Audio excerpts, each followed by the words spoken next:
Debnath sir, एक तो Jordan हो गया, और कौन कौन से देशों की धरती का इस्तेमाल कर सकता है अमेरिका ईरान पर हमले के लिए? आपको क्या लगता है, और क्या इसमें हमारा पड़ोसी खुरापाती देश पाकिस्तान भी हो सकता है कि पाकिस्तान जिस तरह से जी हुजूरी कर रहा है इस वक्त ट्रंप की, उनके सहयोगियों की, वो भी कह देगा कि आप हमारा ये वाला हिस्सा इस्तेमाल कर लीजिए जहां से ईरान की सीमा लगती है?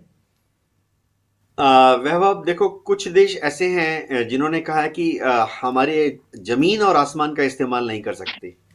अब जनरल कोचर ने बहुत करेक्ट पर्सपेक्टिव दे दिया कि अगर सऊदी ऐसा कहता है या कतार ऐसा कहता है या कुवैत ऐसा कहता है, तो क्या वाकई सऊदी, कुवैत या कतार की जो सरकारें हैं वो अमेरिका को एयर स्पेस देने से रोक सकती हैं? जाहिर बात है, नहीं।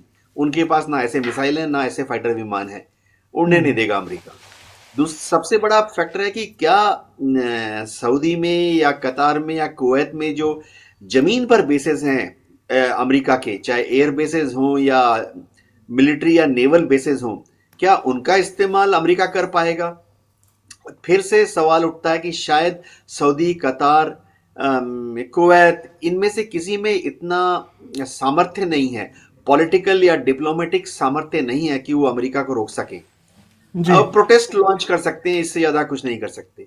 लेकिन ज्यादातर जो देश हैं वो न्यूट्रल हैं, मोरलेस। इराक कोई तकलीफ नहीं है, सीरिया कोई तकलीफ नहीं है, जॉर्डन कोई तकलीफ नहीं है।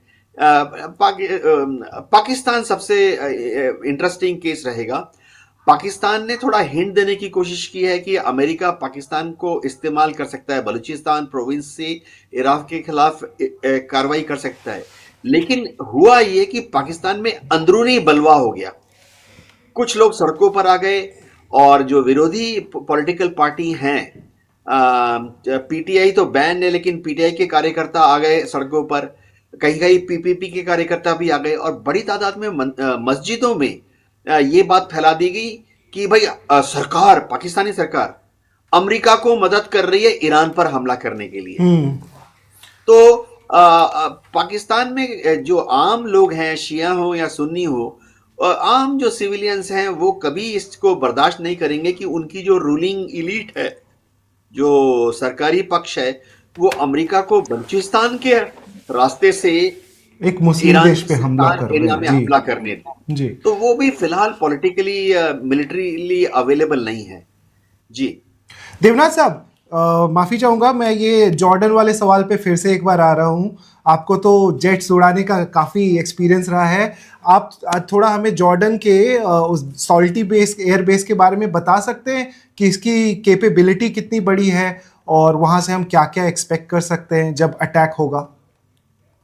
जी हाँ, देखिए, जॉर्डन में जो ये एयरबेस है, ये बहुत पुराना एयरबेस है। जी प्रथम विश्व युद्ध के दौरान जब तुर्की के साथ युद्ध हुआ था, तब पश्चिमी देशों ने इसको बनाया था, क्योंकि ऑटोमन एम्पायर, अगर हम याद रखें, जी उसके खिलाफ बमबारी करने के लिए। और अभी जो तुर्की है, इसका पूरा फैलाव था पश्चिम एशिया में। जी तो तब इसको बनाया गया था। द्वितीय विश्व युद्ध में भी यह स्टेजिंग पोस्ट था। उसके बाद बाद में अमेरिका ने आस्ते आस्ते जॉर्डन में इस एयरबेस को, मुवाफक एयरबेस जो है, इसको जी, डेवलप किया। मुवाफाक साल्टी अभी, एयरबेस। जी हाँ, मुवाफक सॉल्टी एयरबेस अमेरिका ने डेवलप किया। इसके काफी सारे कारण थे। सबसे बड़ा कारण ये था कि एक तो जॉर्डन को इंटरनल स्टेबिलिटी देना। देखिए, ये समझना पड़ेगा क्या रीजन है कि जॉर्डन, सऊदी, ये सारे के सारे देश क्यों अपने यहां पर एयरबेस या मिलिट्री बेस बनाने देते हैं? क्योंकि जॉर्डन, सऊदी, यहां सब जगह राजवंश का, डेमोक्रेसी है नहीं। कोई किंग होता है, कोई प्रिंस होता है, कोई शेख होता है। जी तो ये सब, कोई अमीर होता है। ये सारे अपने अस्तित्व के लिए, अपनी इनको विरासत में अपने दादा परदादा से मिल गई है, और ये अपनी विरासत को अपने बच्चों और परपोतों तक देना चाहते हैं। पावर नहीं जाने अमेरिका देना कहता है चाहते कि, हैं। जी अमेरिका कहता है हम तुम्हें इसकी गारंटी देते हैं।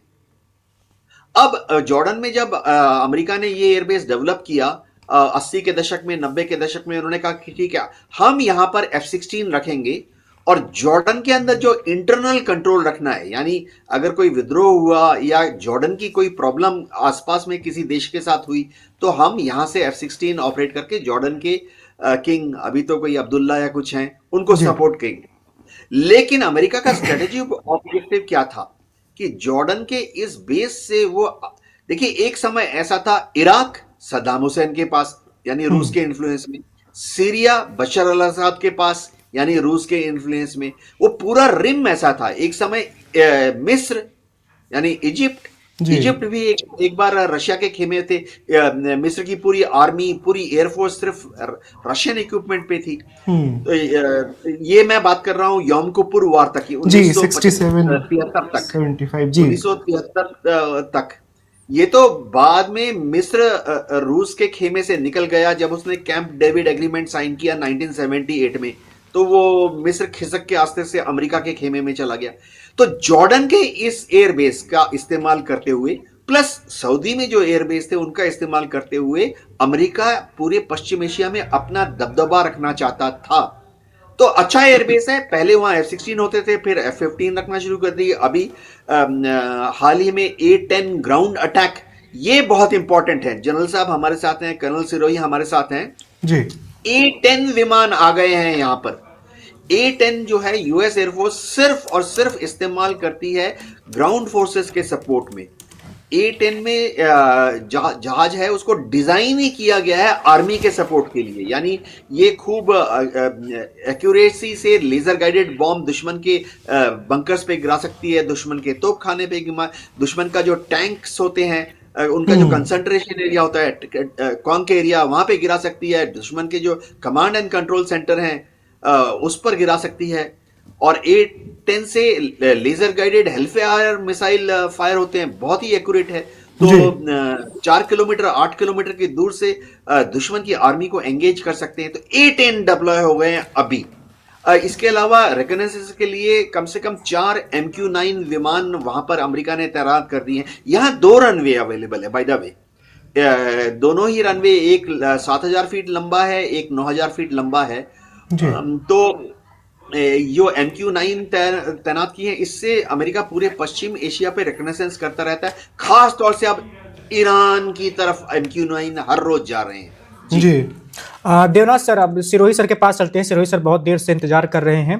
सिरोही सर, आपका तो बहुत धन्यवाद। सबसे पहले तो आप अपनी बारी आने का इतनी देर से इंतजार कर रहे थे, और जो भी अभी हम बात कर रहे थे, जैसा कि कोचर सर ने बताया, देवनाथ सर ने बताया, जॉर्डन को लेकर आपका क्या सोचना है? और जो जैसा कि अभी नागेंद्र जी बता रहे थे कि वहां के बेस पर जिस तरह से तैयारी कर रहा है अमेरिका, और एक सवाल और है, जब इतनी दूर चले आए हैं तो वापस जाने पर तो बहुत फजीहत होगी, और जंग के इतने करीब आ गए। और देवनाथ सर ने जो बताया A-10 की बात, तो ये ग्राउंड इन्वेजन की तैयारी हो रही है एक तरीके से। अगर A-10 उन्होंने लाया है तो वो मौका ढूंढेंगे, क्योंकि उनका जो अल्टीमेट गोल है वो तो तख्ता पलट ही है। सबसे पहले मैं जी का सवाल का जवाब देता हूं, जो कि काफी विस्तार में ग्रुप कैप्टन साहब ने बताया है। देखिए, जॉर्डन जो है, जैसा ग्रुप कैप्टन साहब ने बताया, एक बहुत इंपॉर्टेंट बेस है, टेक्निकली वेरी वेरी फीजिबल, और नंबर दूसरा जो है ईरान के काफी नजदीक है। और जो अदर एडवांटेज उसकी ये है कि जॉर्डन और इजराइल के ताल्लुकात बहुत अच्छे हैं, और इजराइल के जो जितने भी एयर डिफेंस सिस्टम है वो जो है जॉर्डन को भी कवर कर सकते हैं। तो इसलिए दोनों, क्योंकि कॉन्टेजियस बॉर्डर्स है दोनों के, जॉर्डन के और इजराइल के, तो वहां पे जो एयर बेसिस को रखना और वहां से ऑपरेट करना उसके लिए आसान रहेगा, क्योंकि इजराइल भी वहां पे पास है। इजराइल की एयर डिफेंस सिस्टम उनको जो है प्रोटेक्शन दे सकते हैं। और इसी तरीके से जो जॉर्डन में एयर डिफेंस सिस्टम जो अमेरिका ने अभी डिप्लॉय किए हैं, वो इजराइल को भी प्रोटेक्शन दे सकते हैं। कोई भी मिसाइल ड्रोन जो ईरान की तरफ से आएगा, उसको इजराइल पहुंचने से पहले उसको इंटरसेप्ट कर दिया जाएगा। तो ये एक बहुत जरूरी चीज है। अभी दूसरा सवाल आपका है कि जी जब इतनी दूर आ गए हैं तो वापिस जाएंगे तो फजीयत होगी, इसमें कोई दो राय नहीं है। क्योंकि जब इतने बड़े बेड़े को आप मूव कराते हैं, इतनी जो है अपने मिलिट्री एसेट्स को मूव कराते हैं, तो उसका खर्चा भी होता है, वो कोई हवा से नहीं चलते हैं। तो वो जो है इतना खर्चा जब डोनाल्ड ट्रंप साहब कर रहे हैं, और हासिल क्या होगा, वो जो है सबसे बड़ी समस्या। उन प्रॉब्लम ये है कि उनका ऑब्जेक्टिव क्या है। उनका ऑब्जेक्टिव, जैसे जनरल साहब ने बताया था कि शुरू में रेजिम चेंज था और इजराइल भी यही चाहता था।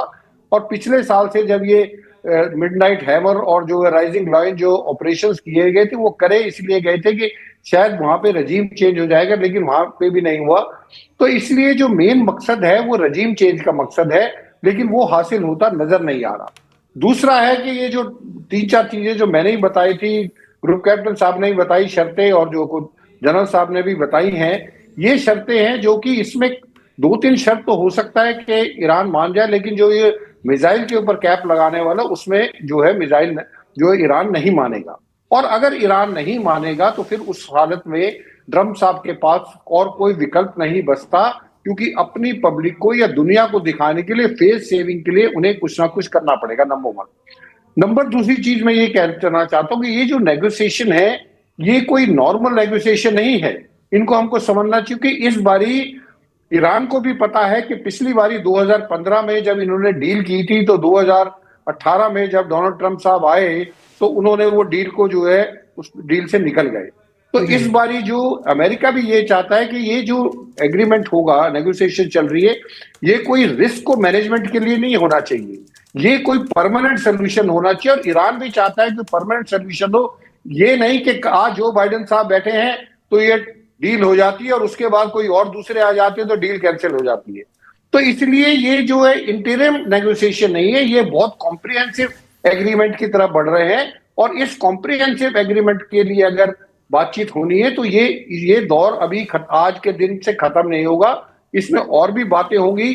अब सिर्फ देखना ये है कि डोनाल्ड ट्रंप साहब क्या सारी बातों का इंतजार करेंगे, या उससे पहले वो जो जैसे उन्होंने पिछले साल करा था उस तरीके से इसके ऊपर, ईरान के ऊपर हमला कर जाएंगे। अब आया सवाल, जैसे बेसिस के बारे में बात कर रहे थे, जनरल साहब ने बिल्कुल ठीक कहा है कि अमेरिका के लिए ये जो रूल रेगुलेशन, इंटरनेशनल ऑर्डर वगैरह कुछ आज के दिन कुछ मायने नहीं रखता है।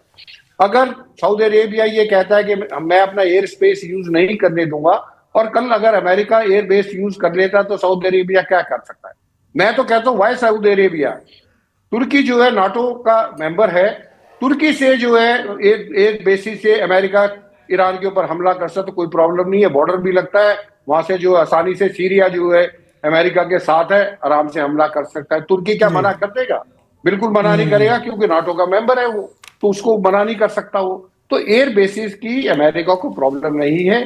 जहां तक पाकिस्तान का सवाल है, पाकिस्तान एक अगर बाई चांस जमीन पे उतरना पड़ा, जो कि देवनाथ साहब कह रहे थे कि जो ग्राउंड सपोर्ट एयरक्राफ्ट उन्होंने डिप्लॉय किए हैं वो ग्राउंड फोर्सेज के लिए, सपोर्ट के लिए, अगर खुदा ना खास्ता एक ऐसी नौबत आती है जब ग्राउंड, वैसे डोनाल्ड ट्रंप साहब वो लास्ट ऑप्शन है, ये उस ऑप्शन को नहीं इख्तियार करेंगे, लेकिन बाई चांस अगर करते तो मेरे को लगता है सीरिया के थ्रू या पाकिस्तान के थ्रू जो है ईरान के ऊपर हमला किया जा सकता, उस समय ये हवाई जहाज यूज किए जाएंगे।